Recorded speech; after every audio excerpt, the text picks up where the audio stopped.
Welcome to USA Global TV and Radio, where our mission is to provide education, entertainment, hope, and inspiration. USA Global TV and Radio connects you with experts and audiences all around the world every single day to help you succeed in business and to live a richer life. Visit us at usaglobaltv.com to learn about career and life-changing training and mentoring programs like the Listening Mentor. Subscribe to our newsletter to stay informed about our special programs and offers. Discover how you can become a guest on one of our shows or a host or producer of a USA Global TV and Radio show of your very own. That's USA Global TV and Radio, where the doctor is always in.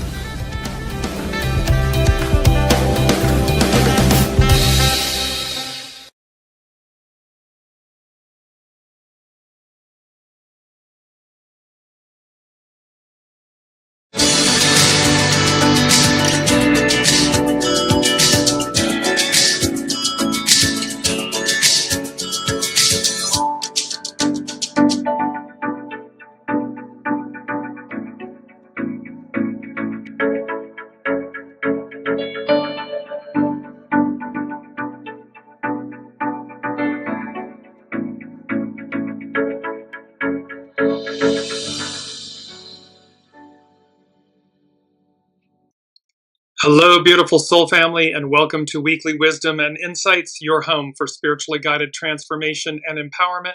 I am your host, Dearjames, and together with the unseen, Spirit, Source, and Symphony, we look at the current energies, the intuitive wisdom and insight, and we go as guided. And we are closing out this first month of a 10/1 year, 2026, with Neptune having crossed the threshold from the final degree of Pisces, the end of the astrological wheel, a 165-year journey, to that 0 point of Aries, this brand new beginning. Welcome, Alicia. And so there's so much to cover, and I just want to jump into, so we're going to go straight ahead because we are in season 5 of Weekly Wisdom and Insights. And the unseen, welcome, Kiki, and the unseen has been guiding us for these since 11/17/2021. Well, here we are at the final end of January 2026. And we really have 3 triple ones. So we have, because January is a 1, 2026 is a 10, which is a 1, and then 28, 2 and 8 becomes a 10, which is a 1. So we have these triple ones and this critical mass adjust and the difficult beginnings to persevere. We are in major transition time. These first 90 days of 2026 are epic. By the time we hit April, it's like we're in cruise control, is what the unseen is saying.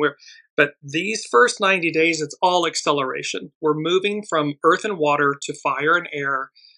We'll finish up the last major planet changes signs on the 26th of April, 2026. And so let's look at the astrological chart here. We're working with the Neptune enters Aries chart. And one of the first things that came when I was looking at, again, I read astrology intuitively, and you'll see on the kind of at about 3 o'clock on the right of the chart, this stellium of planets. We have Mars, Pluto, the Sun, Mercury, and Venus, all conjunct in Aquarius. This era of we the people and personal empowerment, and personal empowerment meaning collective, the unity of us, and how all of that is happening simultaneously while Neptune just crossed the threshold into 0 point Aries. Saturn is coming right behind it.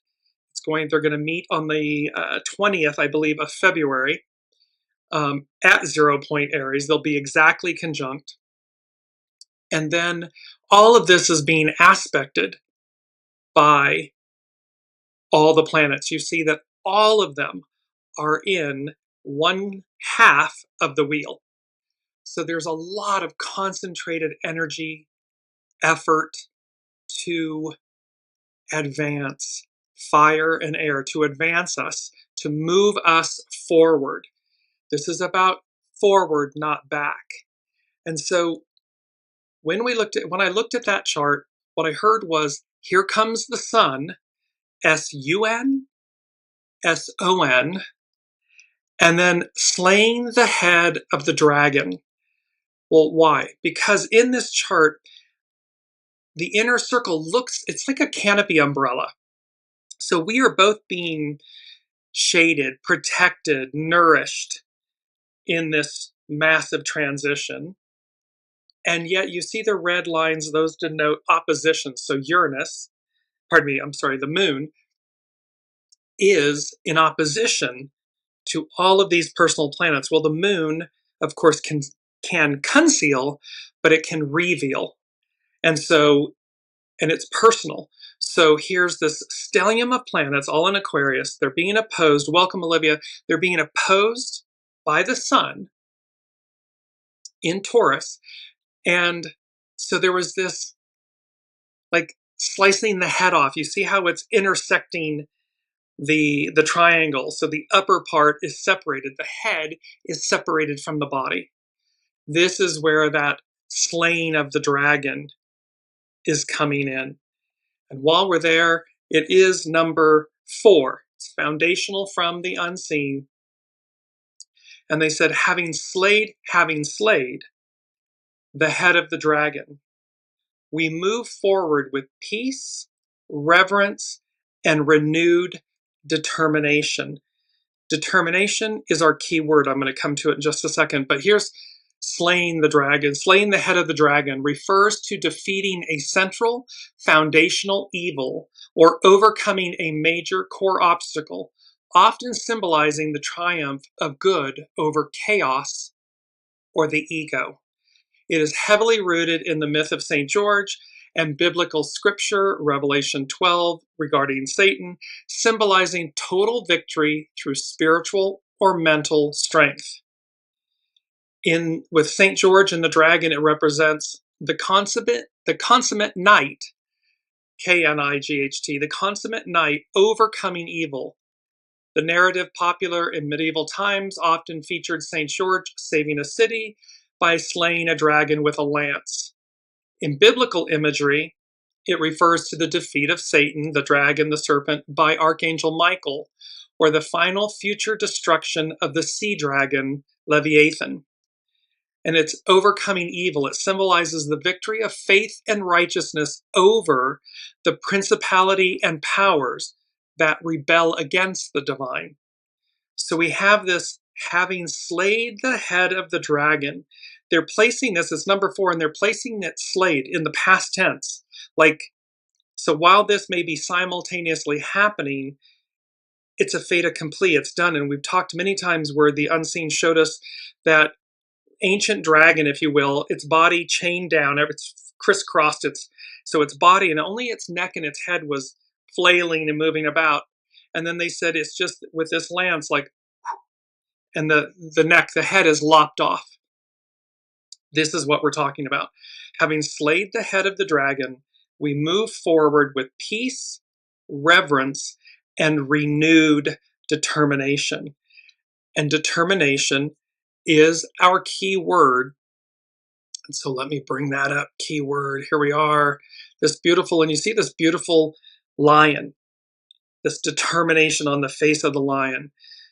The house of Judah representing the lion. So it's Master Jesus and so forth. And so this determination, firmness of purpose, resoluteness, the act of coming to a decision or of fixing or settling a purpose, the process of making a decision, reaching a conclusion, or ascertaining the exact nature of something. The exact nature, truth. Spiritually, determination is the unwavering, purposeful resolve to pursue divine goals, spiritual growth, or inner transformation despite obstacles. This is about reaching higher, reaching for the stars, reaching beyond the ordinary for the extraordinary. It acts as a spiritual exercise that transcends human willpower by anchoring the soul in faith, conviction, and divine strength, divine will. It is the conscious, persistent commitment to align one's life with higher values and divine will. So we are literally, as Neptune has just crossed into this 0 point of Aries, first time in 165 years. Saturn will join it in the coming weeks. We have an upcoming solar eclipse. We have the Chinese New Year going from the yin wood snake to the yang fire horse. All of this is happening. And then there's a lunar eclipse on the 20th of March. I mean, all of this is happening in this first 90 days. Not to mention then that final, cherry on the top of the cake. I believe it's Uranus that moves it's either Uranus or Jupiter that moves. It's the final one on the April 26, 2026. So we have all of this. Well, what's the main theme for this crossing of the threshold? Neptune moving into 0 point Aries. Our main theme, and this gave me goosebumps, they said ready, the unseen said ready or not, and not is ready or not, N-O-T, but also K-N-O-T. And so they said ready or not, exclamation point, the door opens. The door is heavily associated with Master Jesus, with the second coming. There are many biblical references for it, but it's also denoted, the door is also highly referenced as our heart. And yes, Kiki is saying fire melts ice, exactly. And welcome, Heather. And so, and Olivia is saying slaying the dragon can't come soon enough. And so, yes, everything, divine time, divine order. But here's this beautiful message from the unseen. Ready or not, the door opens. And there were images that the unseen was speaking about immediately about with the K-N-O-T, the knot, like Alexander the Great and the Gordian knot, and how the Gordian knot, of course, was so intricately knotted, tied. It was about prophecy. It was about covenants. So there's an aspect here of ready or not, the door opens, that this has to do with prophecy, covenants, tying the knot, getting married, these commitments, commitment to a higher relationship with self, in unity with another, in unity with source, in alignment with soul source connection, the divine. So there's many different meanings, layers to this ready or not, the door opens. And it goes to, it's Revelation 3:20. Behold, I stand at the door and knock. If anyone hears my voice and opens the door, I will come into him and eat with him and he with me. This is a statement attributed to Master Jesus. And so, again, there's heavy reference that from a biblical reference, but for all of us in a global a spiritual reference of ready or not, the door opens. And so when that higher octave of yourself, your divine self, the divine, presents itself to you, ready or not, the door opens. What you choose to do with it is up to you. 8 billion plus souls, free will, so forth, but there's destiny involved here. And so it is about, do you cross through the threshold? Do you walk through the door? Do you hear your higher calling? And do you reach for the stars? Do you accept it? Do you align with it? Do you take the narrow path? Threading the needle, the narrow path of victory. Do you choose that path, or are you accepting the broad path? It's a lesser path. So we have, again, I'm just bringing up this beautiful image. Ready or not, the door opens.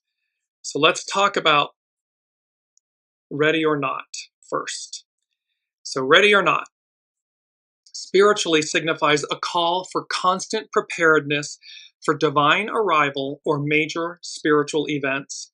It's rooted in biblical parables like the 10 maidens, emphasizing faith, spiritual alertness, and living righteously as Master Jesus' return is imminent. Remember, we had that. They gave us 4 different ways on the first show of January. Number 5 from the unseen was eminent domain. Eminent, imminent, immanent. The ultimate transfer of power, ownership, resolution, outcome. So this is speaking in the slaying, the having slayed the head of the dragon. So all of this is speaking to the fact that in the new, this has been resolved. We've been elevated, and thereby, are we in alignment?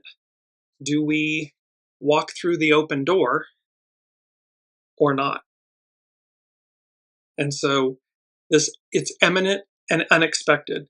It's about maintaining inner readiness, which is faith, goodness of character, and so forth, so one isn't caught unprepared, facing exclusion from the divine, from God's kingdom, the divine, much like foolish maidens locked out.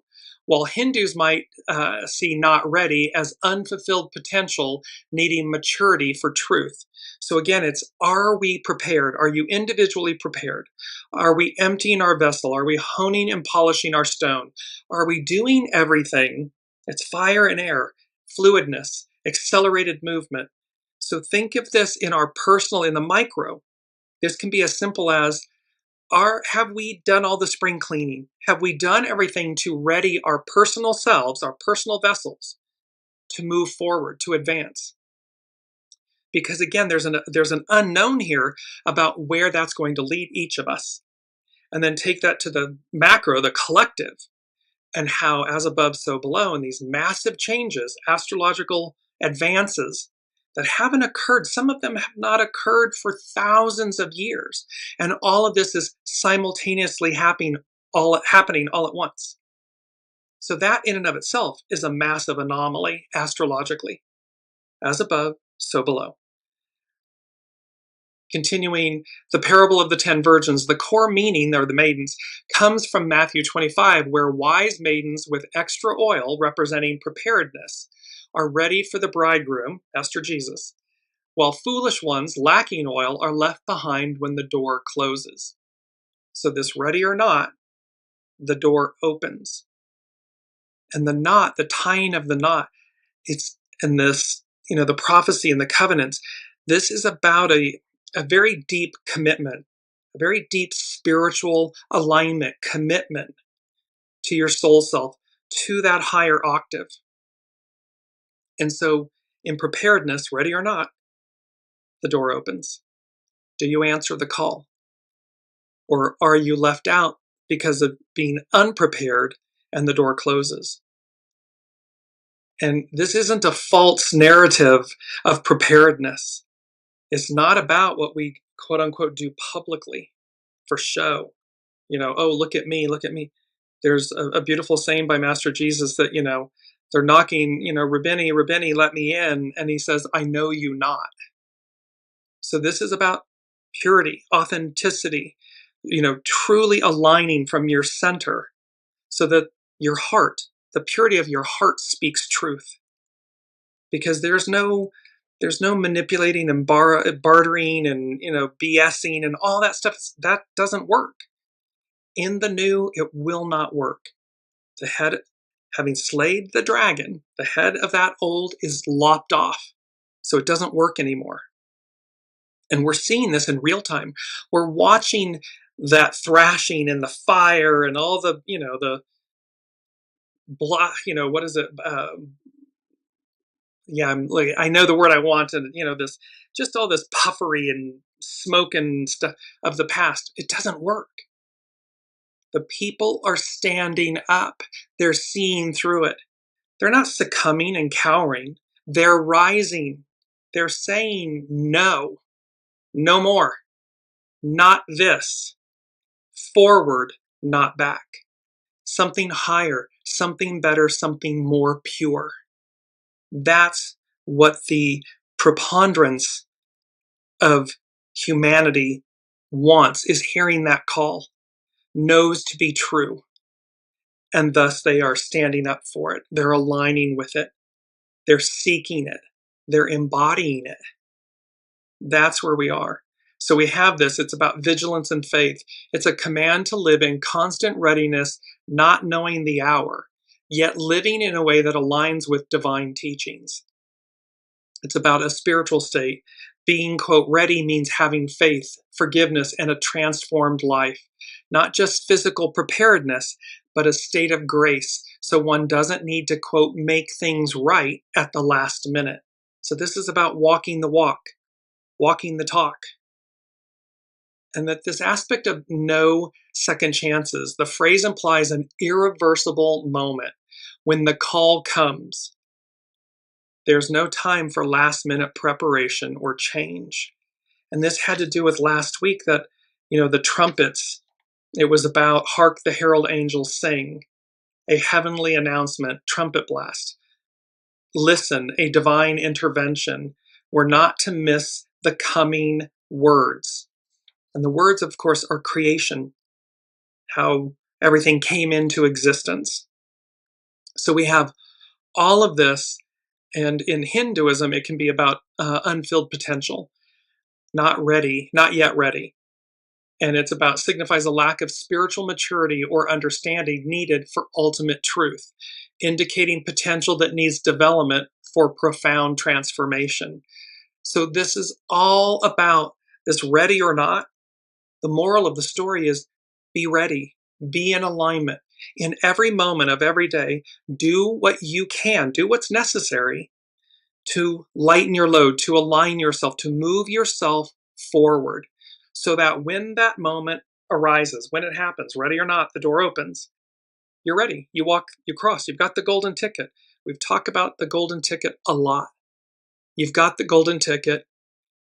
You've come into the station on the train that is ending. You cross the platform, and in your hand, in your being, in your essence is the golden ticket. You get on the train that's going to everywhere, to that, it's Tomorrowland in a way. It's the movie Tomorrowland. But it's to that newness.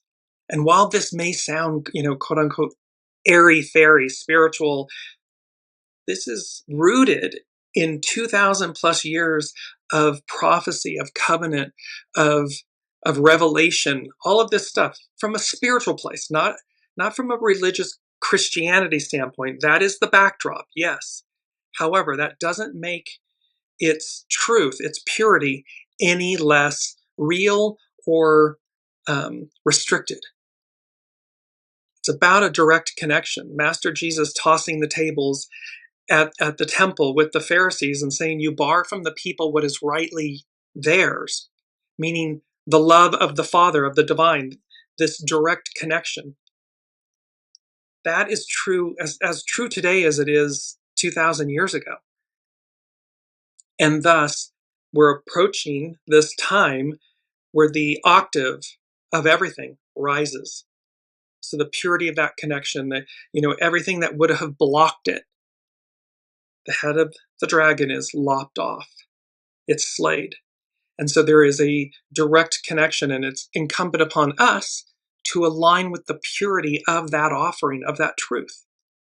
Because again, the door opens. Are you ready? And so we have that, and then we have the door opens. So the door opens. Again, spiritually, an open door signifies divine opportunity, new beginnings, spiritual access, or a path forward, representing the divine invitation for growth, ministry, revelation. Revelation is awareness.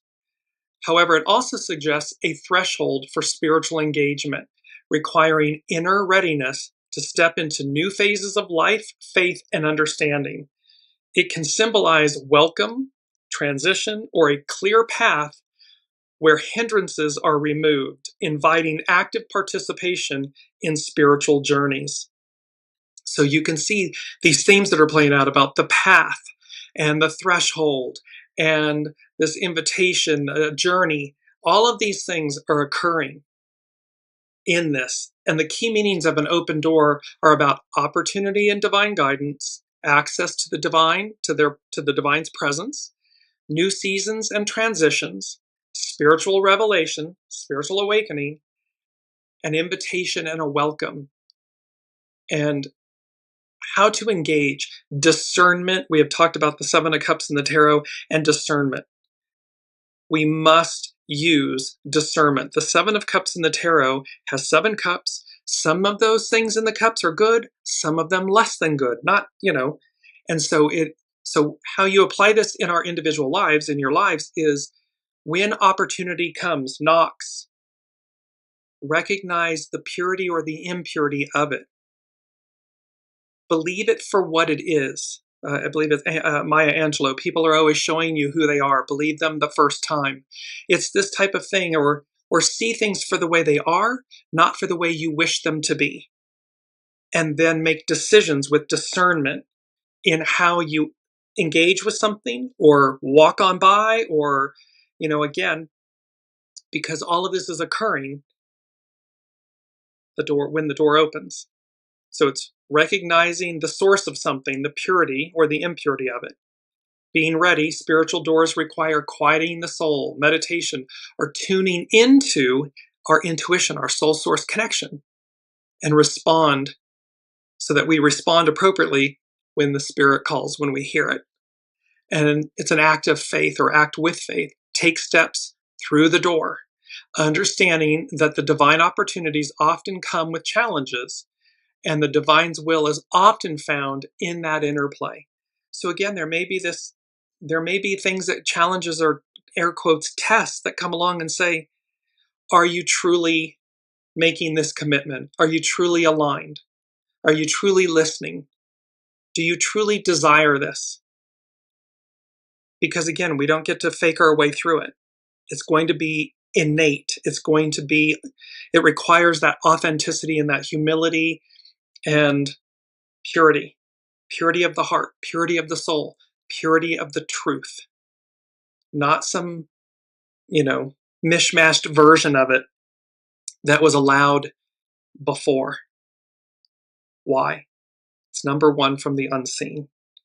They said, it's the song by Kathy Tricoli, everything changes. So everything changes. And they said, truth revealed, the past dismantled. And the lyrics in the song says, nothing looks the same through the eyes of love. So again, when we look through the purity of our heart, our eyes, our soul, nothing looks the same through the eyes of love. So everything changes. Everything is changing. And thereby the truth is revealed. So expect a lot of unearthing, a lot of things in these next 90 days. I mean, between now and coming into April and everything, or the conclusion of April, both eclipses, all of this, fire and air energy, all of this, the unearthing that comes with that, and how Pluto, all of these personal planets were lined up, and Pluto was handing out that ticket. It's like the ticket or the token, and it's saying, with great power comes great responsibility, meaning it was a reminder of the renewal of the commitment that each one of the personal planets, the interpersonal planets and the moon and the sun, were making as they crossed the threshold into, through Aquarius, denoting purity, empowerment, but the responsibility that comes with it. We don't get to rest on our laurels, or we don't get to, if we give our power away, well, then that is on us. But when we accept our power, our empowerment, with great power comes great responsibility. It is incumbent upon us to rise to the occasion, to work with that power, that energy, in a humane, responsible manner. Because again, it's going up an octave. So the unseen is really bringing to our attention. I'm just going to go, it's number 3, and there's 2 number 3s. So there's a 33 in this week, which has never happened before. It went 1, 2, 3, 3, 4, 5, 6. Well, 3, 3. So the first 3 is, we've had this many times, peace be with you. A firm statement, a firm reminder But what they were saying this time was, peace be with you. A wake up call. Not a wake up call, but a wake up call. There's a difference. So from the unseen, from the divine, they're saying, wake up. Peace be with you. We're with you. Ready or not, the door is going to open. Your heart, we're going to meet you at your center. Are you ready for this elevation, this uplifting? As the head of the dragon is slayed, the old is dismantled, the past dismantled, the truth is revealed. And what you do with that, how rapidly you ascend, advance, move through, answer the call. So peace be with you. A wake up call. A firm statement and reminder that the divine, the unseen, is ever present with us, is leading, is the host, the master weaver, is leading the way. And are we in alignment? Are you in alignment? Because it's all, everything changes. So now let's go to, and the second number 3 while we're here. It's the lyrics from Come What May from Moulin Rouge, and they said, never knew I could feel like this. Where, when, fantasy meets reality. So again, Neptune having been in Pisces these last 14 years, the ideal of something, the hope, the wishes, the ideal of something. It's now in Aries, this first out of the gate fire sign, creative force, initiate. It's about making it real. So where fantasy meets reality.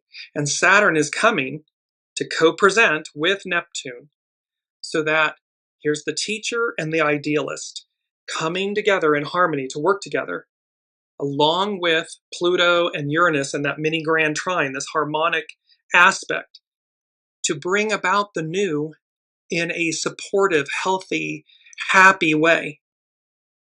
That in and of itself, typically the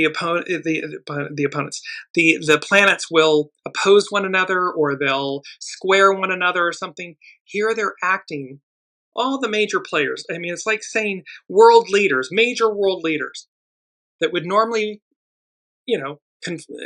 contrast and conflict and everything, saying, oh, okay, I'll work with you. Okay, I'll work with you. Oh, it's for the greater good and harmony of the whole, of everyone? Okay, yeah, let's do that. It's a game changer.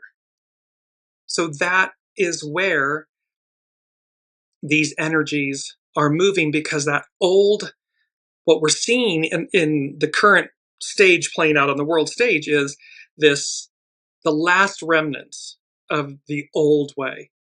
Oh, I'm macho and tougher than you, and oh, I can, kill or be killed, and all of this stuff. But it's an old story, it's an old dragon, it's an old script. The new story, the rebirthed dragon, if you will, or the earth, the rebirthed beauty of the purity of the earth, it is about collective harmony, working together. Well, we must be that first within ourselves as well in order to meet the times and bring it all together. So this is where, ready or not, the door opens. Which do you ascribe to? Which one do you aspire to? Which one is calling you? The new or the old? No judgments. Everyone gets to make their choice, their decision. However, it also comes with the ecstatic experience of the choice you choose. So clearly the unseen is saying, choose the higher octave, choose that narrow path, thread the needle, because ready or not, the door opens. And we want to be aligned. We want to be ready. So now let's go to, we're going to go through these rather quickly because we have so many. This is astrologer Chani Nicholas. It's her weekly issue number 100. And it's Time to Dream Fiercely. And this is a once-in-a-lifetime cycle reboots on January 26, 2026. Neptune re-enters Aries. Though the planet of ideals had a minor stint in the courageous fire sign last year, this time it will stick around until 2039. This shift is here to motivate us to dream intentionally and fiercely about what we want to create and how and what we want to defy. Systems of domination and control don't just disappear on their own. They get defeated by countervisions that are too compelling to ignore. But imagination alone won't get us there. Enter, on Tuesday, the 27th, the Mars-Pluto conjunction. This astrology unleashes our personal and collective drive. It asks us to grapple with our deepest fears so we can show up for our lives with the greatest clarity possible. All this and a full moon in Leo on Sunday, it's coming up on the 1st of February, which we'll cover next week. Make this week one for the books. Use this loud lunation to channel your angst, your fear, and your worries into creative outlets. In other words, make it powerful and purposeful. Purposeful, pure, purposeful. If those happen to be protest signs, songs, or art, so be it. So we can see this octave of what's happening with Chandy Nicholas, the astrologer that she's talking to. Now I want to go to Pam Youngins, astrologer Pam Youngins at North Point Journal. And she's speaking about powerful currents. So you see how we were talking at the opening of the show. There's a lot of powerful energy occurrences, astrological events occurring. And the message from the unseen is align, align, align, align, align. We don't need to be manic about it. But they're saying to us, align, align, align, align, get in alignment. So Pam Youngins, North Point Journal. Two dynamic currents of change intersect and commingle in this final week of January 2026. We are already feeling the effects of the turbulent Mars-Pluto conjunction that perfects on the 27th of January, while also being aware of the profound shift that is underway as high vibrational Neptune departed Pisces and entered Aries on the 26th of January. Not to be ignored, a dramatic Leo full moon occurs on Sunday, February 1st. This influence will be affecting our world for at least a few days. So that she's talking about the full moon lunation. So it will be affecting us for a few days before and after the event. Adding to the significance of this lunation, that full moon in Leo, it marks the beginning of our first eclipse season of 2026. With an Aquarius solar, meaning sun, solar eclipse occurring on February 17th, and a total lunar eclipse, the moon, in Virgo on March 3rd. Mars-Pluto. It's hard to ignore the intensity of interactions between Mars and Pluto. Mars is the planet of assertive action, while Pluto is a catalyst for major transformation. Together, these planets can initiate events that have the potential to alter our individual and collective course in impactful ways. Our reactions under a Mars-Pluto alignment can be visceral. Deep fear and anger may be triggered, tempting us to act more on instinct than on reason. Discernment, discernment, discernment. Utilize discernment. This is why, as we work with the pressures of current events, it is important to feel and process the emotions that arise, but then to make sure we are grounded and in alignment with our higher wisdom before initiating any actions. So it's all about take a beat, take a breath. We can take in, we can feel our feels and so forth. However, before we act, make sure that we've utilized discernment. Make sure we're in alignment with our soul source connection, not our ego, mind, personality, human. And lastly, Pluto at work. With this week's Mars-Pluto conjunction, we see the many facets of the dwarf planet's persona being activated. As the psychotherapist, Pluto delves into the darker side of the human psyche, exposing all that has been suppressed or repressed. As god of the underworld, it takes us on a journey of death and rebirth, most times figuratively, but sometimes literally. As an agent of purification, Pluto brings to the surface the toxins that have been poisoning the system. So we've talked about how this head's being lopped off and how there's that umbrella protecting us, but that the moon, opposing all of these 5 planets that are in a stellium in Aquarius, that the moon, she can reveal. She absorbs the light, she can conceal, but she also reflects. It's a full moon. It's going to bring things out. So this can bring to the surface the toxins that have been poisoning the system. In its role as an agent of empowerment, Pluto shows us where we have given our power away to an external force so that we might claim back our sovereignty. So this is showing us, where have I given my sovereignty, my power away? And that it gives us the ability to reclaim it. And as the transpersonal planet of divine will, Pluto, it radiates a powerful evolutionary force that drives change on the level of the soul. So this is deep, deep, deep, deep, lasting change. That last 165-year cycle is complete. It's done. We've just crossed the threshold. We're at the 0 point of Aries, beginning a new 165-year journey. So again, we won't see the completion of this, but we're at the beginning of it.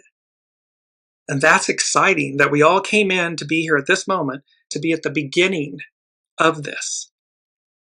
So now let's quickly go. I want to go to hexagram 3. We're working with hexagram 3 and hexagram 24.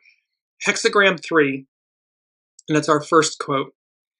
The birth of a new venture or relationship is an entry into the unknown. We are entering the unknown. We have never been here before. It has been eons since this all happened, or any portion of these things have happened. So the birth of a new venture or relationship is an entry into the unknown. Remember that that relationship can also be the one with yourself. That it's new. This birth of a new relationship where you're listening to your soul source connection, to the wisdom of your soul, let alone externally. So, and this is from divination.com. New things seem to be rushing upon you, and confusion can easily take over. However, chaos is a powerful force when you harness it properly, so don't rush things now. Do not let events overwhelm you. As you take the first step, stay calm and ready to persevere. Ask for guidance and support. Ask the unseen. Ask your soul. Ask the divine for guidance and support, and then listen. Quote number 2, challenges lie ahead, but they are challenges you can handle. And it was very important that the unseen brought to me literally this is an image of the Giza pyramid and the Great Pyramids. So challenges lie ahead. So the unseen is tying us back, harking back to this era of ancient Egypt. I mean, ancient Egypt. And when these would have been brought about, not what history says to us. Oh, this is when that happened. Way back. So challenges lie ahead, but they are challenges you can handle. Gain strength, find courage. Like a newborn fawn, the opportunity for rapid development, fire and air, is here. Yet it is only through determination, it's our key word, determination, that the fawn can rise to its feet and grow to full stature. Keep going despite difficulties, and you will find the success that you desire. A key challenge at this time is to maintain clarity. 7 of Cups, discernment, clarity. Avoid lunging at solutions. Do not start a new project or relationship before thinking it through. Make yourself wait until a good course of action becomes clear. It's going to be a knowingness. You're going to know what to do and when. Divine time, divine will, divine order. A careless step in the beginning can cause events to get out of control later. But this don't second guess yourself either. When you know it's right, you're going to feel it. It's going to be a feeling, not necessarily a thought. It's not going to be monkey mind chatter telling you something, your ego, mind, personality, human. It's going to be a knowing. And then, if anything, it might be that the ego, the human, is going, but the knowing says, go forward, go do this. And that's how you know that then things won't get out of control later. And be sure to enlist the advice of experienced people and wise supporters. So again, it takes a village. We don't do anything in life alone by ourselves. And so again, seek out wise counsel, people that are speaking positively of you and you're not even in the room, people that want for you. And when you know that people don't, when there's envy and jealousy and shadow and harm, walk on by. Don't engage. No need to. With great humility and grace, let them go. Move forward. Advance. Now, hexagram 24. And this is about returning. A turning point recharges you and eventually brings success. This hexagram is associated with the turning of darkness back toward the light, the winter solstice, the shortest day of the year, which of course was on 12/25 last year. The shortest day of the year, the day when darkness begins to decrease and the hours of daylight begin to increase. This is the cusp of a turnaround, a time for letting go of the old and making way for the new, a time of new beginnings. It all starts with rest. So this rest meaning listen to your bodies, listen. When you need a 20-minute cat nap, take one. When you need to, disengage or something to renew, do so. Take a bath, listen to beautiful music, meditate, whatever it might be. Don't move too fast, as a new momentum is just beginning. So we're just coming into all of this new. I mean, it's moving forward quickly, but here we are. This turnaround requires that your energy be recharged by adequate rest so that your life force is not depleted prematurely. This principle of hibernation, or allowing energy to renew itself and be strengthened by rest, applies to many situations. Recuperation after an illness, the slow return of trust after a period of estrangement, the careful development of new relationships after the splitting apart of old ones. And it's our quote number 3. Sow a thought, reap an action. Sow an action, reap a habit. Sow a habit, reap a character. Sow a character, reap a destiny. Your character is your fate. And this is a proverb. And so it's about, what are we sowing? Are you sowing in alignment with divine will, divine time, divine order, your soul? Or are you sowing on the open path with your ego, with the past and ego and hubris and all of these things that lead you astray, take you off the narrow path? So we have this, there's so much here. Whew. Let me know in the comments. It's high octane for me. Number 5 from the unseen is a monumental shift, transition, transformation is upon you. Walk like an Egyptian. Walk like an Egyptian is our mantra. So walk like an Egyptian. That's a famous song by, I believe, the Bangles. Anyways, walk like an Egyptian. Spiritually, it symbolizes aligning oneself with Ma'at, known as cosmic balance, truth, and order, reflecting a life lived in harmony with divine principles. Derived from ancient tomb art, the pose represents a multi-dimensional view of existence, where physical actions are interconnected with spiritual, magical, and eternal realms.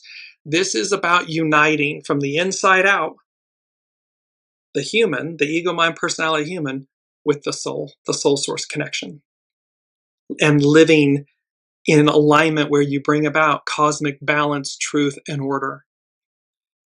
It represents, walking like an Egyptian represents harmony with the cosmos. The pose embodies the Egyptian concept of Ma'at, representing balance, justice, and the natural order of things. It's about connection to the divine. The posture, often seen in art, signifies a bridge between the mortal world and the divine, reflecting a state of being in tune with higher powers. It's about eternity and protection. And remember that canopy just going to bring it up really quickly here, that canopy is that they are protecting us, shading us, protecting us, but also uplifting us, empowering us, evolving us, advancing us. And so it is about eternity and protection. Walking like an Egyptian is the posture represents a state of existence with symbolic, protective, and ritualistic significance in life, in our preparation for what lies beyond where we are. It's about a unified self. It represents a holistic view of a person showing all parts of the self simultaneously to ensure wholeness. And it's also about a cultural expression. It serves as a modern dance or gesture of unity, celebration, and self-expression. So here we are, they're saying to us, a monumental shift, transition, transformation is upon you. Walk like an Egyptian. And then number 6, because it's referenced in number 5, and number 6 denotes spirit and service from the unseen, and they literally said, Mot. And so, again, we're going way back in ancient Egypt. And Mot is the ancient Egyptian concept and goddess of truth, balance, order, law, morality, and justice, essential to preventing chaos. Appearing in the Old Kingdom circa 2613 to 2181 BCE, she is depicted as a woman with an ostrich feather, which was used in the afterlife to weigh the hearts of the deceased. Ready or not, the door opens. The door is associated with the heart. Thus, this beautiful image of doors opening with that heart embracing them at the center. And this is what Mot is weighing. She's weighing our hearts, the purity of what's at our center. Mot represented the cosmic and social order, ensuring the harmony of the universe, seasons, and the daily lives of people and gods. Pharaohs were considered beloved of Mot, as their duty was to uphold her principles. So the leaders of the time were in alignment with Mot. It was their duty, their sworn duty, their covenant, to uphold the laws of Mot. And this is where we have moved away from that, and yet we're returning. The ostrich feather represented her essence, truth, balance, and order. In the, quote, weighing of the heart ceremony, the deceased's heart was weighed against this feather. When the heart was lighter or equal, they entered the afterlife. This is about the 42 declarations of purity, or negative confessions as they're known. These were a set of 42 declarations, often referred to as the 42 laws of Mot, that a deceased person would recite in the underworld to declare their innocence of sins against Mot. This examples included not killing, not stealing, not speaking lies. And again, there's atonement, own, atone, release, that when we atone for things genuinely, authentically, truly, deeply, that we are absolved of those actions, and they're not dependent on someone else. They're solely dependent on the authenticity, the depth of the purity of our intention. So there, again, that's regaining our sovereignty, our power. So it's not about somebody accepting your apology. It's about the fact that you authentically atone, own it, atone for it, release it. And the core principles revolved around living a just, moral, and balanced life to maintain the cosmic order against isfit, or chaos. Mot's influence extended beyond the underworld into daily life, where she guided ethical behavior and justice, with her name often used in legal contexts and personal names.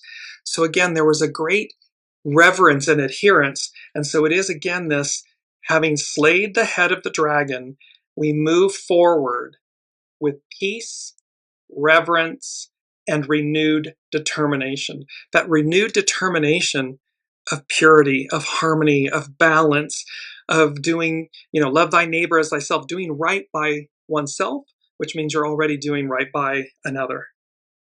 So all of these aspects culminating and coming together in this 10-year It's represented by the Wheel of Fortune. We're moving forward. We have the 1, so the 10, which is the Wheel of Fortune, becomes the 1, which is the magician, the major manifester. That we have everything within us to create, to manifest, to actually succeed. And that we're embarking on the fool's journey. And the fool is not a fool like naive. The fool is empowered, meaning, what is the awe and wonder before me? What lies before me? And how I have emptied my vessel. You see the knapsack, he just has what he needs. And I go with my trusted companion, the purity of my companion, my faith, my determination, knowing that when I step off the mountain, the white clouds, the unseen, carries me, guides me, leads me, nourishes me, and I succeed, and I expand, I ascend, I transcend. And that brought me to Gene Key 41 by known as The Pulse by Richard Rudd. And it says, in our genetics, the 41st key, gene key, corresponds to the initiator codon in DNA, the capital letter at the beginning of every genetic sequence. It carries the frequency of emanation, the initial impulse of something new, the seed of a dream before it takes shape. In the tarot, this same mystery is captured in the figure of the Fool, the archetype of the pure beginning. The Fool does not follow a plan. He or she follows an inner call, an inner wisdom. The city of the 41st gene key is, in essence, the Great Return. That is hexagram 24. It is the Great Return, the journey of following one's own emanation back to source. Not chasing an outcome, but trusting the truest impulse within you, your soul source connection, and allowing it to lead you with innocence, courage, and surrender all the way home. Dare to be divine. And so you can see how all of this is interconnecting. We're on the journey, the hero's journey, the fool's journey. And we've crossed this threshold. We're at this massive new beginning, elevating, rising. And so I want to conclude with Astrology by Lauren, and she's speaking about Neptune enters Aries on January 26, 2026. She begins with a quote by Charlotte Sophia Castle. The spiritual warrior hides from nothing. We jump into the fire and air. We jump into the fire. We dive into the ocean. We become the sea. What is this feeling we have been having of things dissolving? Here it is. The truth revealed, the past dismantled, everything changes. So what is this feeling what is this feeling we have been having of things dissolving, of our feet being mired in quicksand, our vision obscured, and our hearts consumed? In some way, we are being asked to take the next step on the next leg of our journey, even though we cannot see our hands in front of our faces. The world is spinning out of control and taking us all for a ride. Hang on. It may feel like chaos, up one day and down the next. However, what this actually is a rebirth. Aries is the first sign of the zodiac, and when a major planet enters this sign, as Neptune did this week, there is a surge of raw energy being released, heralding, hark the herald angels sing, heralding that rebirth. And as we stand here with Neptune in the very first degree of its 165-year journey, we have no idea what we are getting ourselves into. This is the Fool. This is where faith and trust and listening, not to our ego, mind, personality, human. It's going to be afraid. It will give us monkey mind chatter and all of this stuff. But our soul is true north. Our soul is the divine. It's connected to the divine. It knows where we're going. And so while we're standing here, as we stand here with Neptune in the very first degree of its 165-year journey, we have no idea what we are getting ourselves into. That may be. The ego, mind, personality, human may not know, but the soul does. And this is where discernment and listening to your soul, aligning with divine time, will, and order is crucial. It's paramount. Ready or not, the door opens.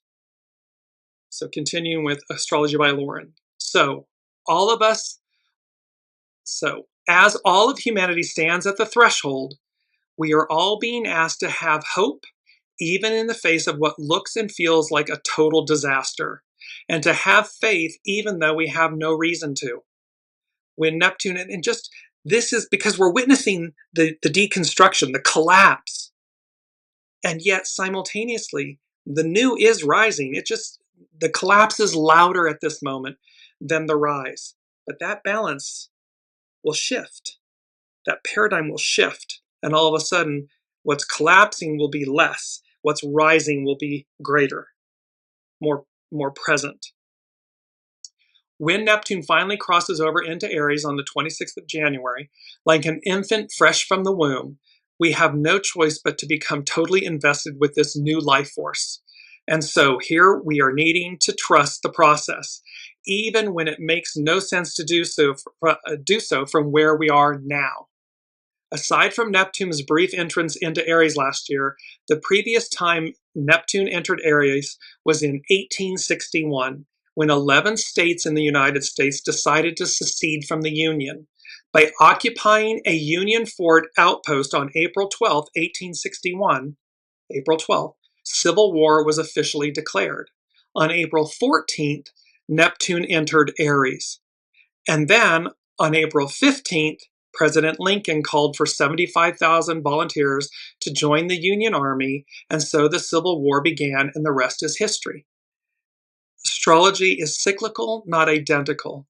So where we were as a species or as Americans at that time, 165 years ago, again, the vast majority of Americans seek peace and respect and goodness and kindness. And so the balance of what may present itself now, what the unseen is saying to me is there's a greater preponderance this time around of goodness, of greatness, of divine unity. We want something better than there is of the goo, the shadow. And so this experience will be different, cyclical, not identical. There are two principles from that period that are now resonating within the current political climate. But within that resonance, we still have the power of our choices. Aries is a martial sign, a sign of war. But Neptune, at its very core, is also a planet of compassionate ideals and spiritual values. When Neptune enters Aries, we feel the necessity to fight for principles, to fight for our ideals, and make them manifest. We will feel the necessity to do this in the very marrow of our bones, to the core of our being, our souls. Aries brings us that necessity to do, in capital letters, to do something, to have faith in the power of our ideals and the courage to stand up for them and be counted. It's like to stand firm. That's what's happening. People are marching in sub-zero temperatures in tens or hundreds of thousands saying no, no, no. And that speaks volumes. It tips the scales to this higher ideal. Astrology by Lauren. We've got the numbers. And with Pluto in Aquarius, we the people have the power. For the past week, one by one, the inner planets, our everyman, everyday planets, have entered Aquarius.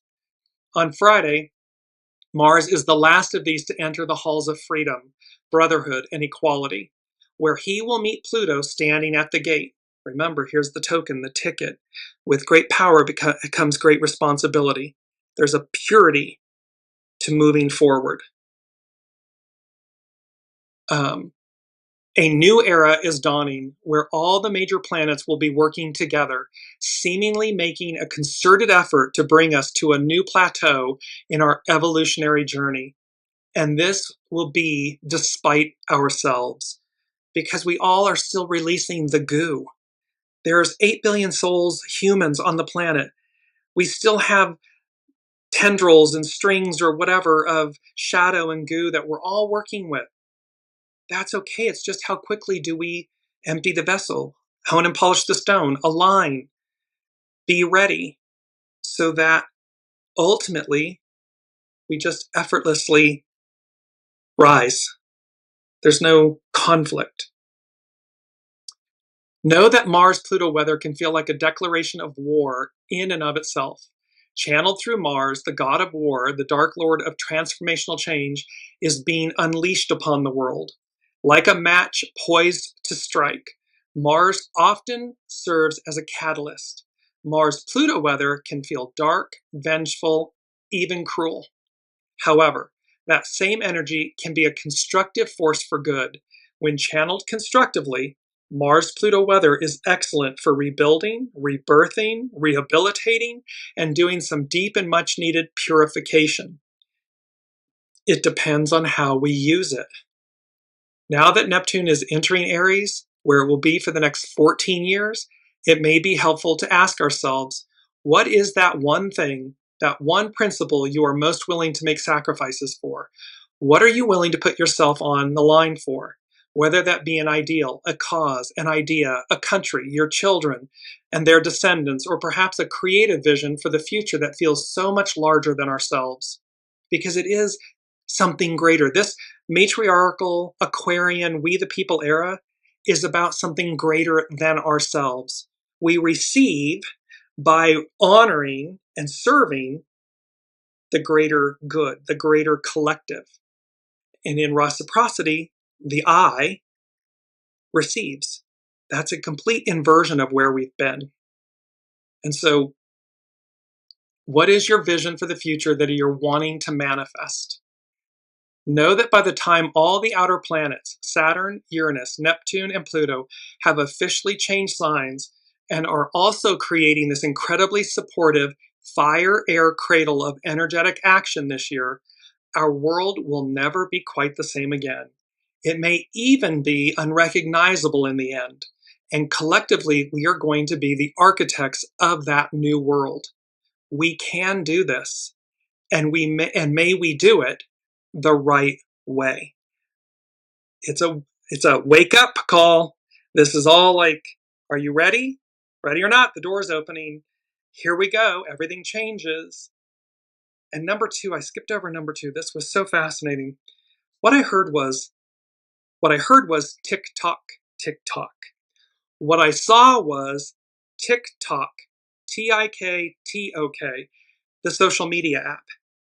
And then tick, TICK, talk, TOCK. And then they said, so TikTok, TikTok. It's merely a matter of time. So there's both an element of time here, but there's also something about, and you see in the press and the news that powers that be currently bought TikTok. So there's an aspect here about how we interact with social media, who owns it and controls it, what are the algorithms, and in essence, when we are called to do so, it's to reject those manipulations, those impurities, things that may be exposed. Because again, if everything has been amassed at the top and they're controlling the narrative, it goes back to Tomorrowland and Hugh Laurie's character. There's a famous soliloquy in Tomorrowland where he says, in essence, the unseen says, but we warned you and we gave you, opportunity after opportunity, chance after chance after chance. And you didn't listen. You didn't do anything. So this is about being willing to say no, to let go of our quote unquote shadow, our addictions. Are we addicted to an algorithm, to a social media, to something, or do we become aware that we're being manipulated and controlled, or that's the attempt? And when we simply walk away from it, air quotes, the powers that be, those that own or control it, are left with no choice but to change. Because again, We, the people, 8 billion souls on the planet, or those that work for these companies that know what's happening. And I'm not being a conspiracy theorist, I'm just saying, when in the shadow, people are in the know. It doesn't occur in a vacuum. So as you become in the know in terms of utilizing or interacting with these things, what are you willing to stand up for? What are you willing to release to say that's no? Not until you get your house in order, not until you purify your house, not until you get in alignment. And thereby, I don't need this. There's something about this with TikTok and time. So the social media app, TikTok, and time. There was also there's things in the press about the new terms and conditions, terms of use for TikTok, and how it was sending alarm bells. So again, wake up is what the unseen is saying. And Astrology by Lauren, so she concluded, we can do this, and may we do it the right way. And she ends with a quote by William Q. Judge. What then is the universe for? And for what final purpose is man, the immortal thinker, here in evolution? It is all for the experience and emancipation of the soul, for the purpose of raising the entire mass of manifested matter up to the stature, nature, and dignity of conscious godhood. It's for the purpose of being divine. Well, we can't be divine when we're laying in the muck. It requires us to purify, cleanse, renew, choose better, choose a higher octave. That's what the unseen, the universe, the divine, is delivering with all of these massive astrological and the timeliness of it. Again, the timeliness of this. All happening, click, click, click, click, click. Let us, humans, rise to the occasion, rise to the moment. Cannot wait to see what they have in store for us next.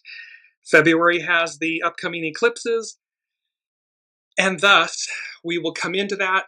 And I left out astrology.com, we're too far over. I'm going to pick that up in this coming next week's show with the Leo new moon, because it's very important and it addresses the upcoming eclipses.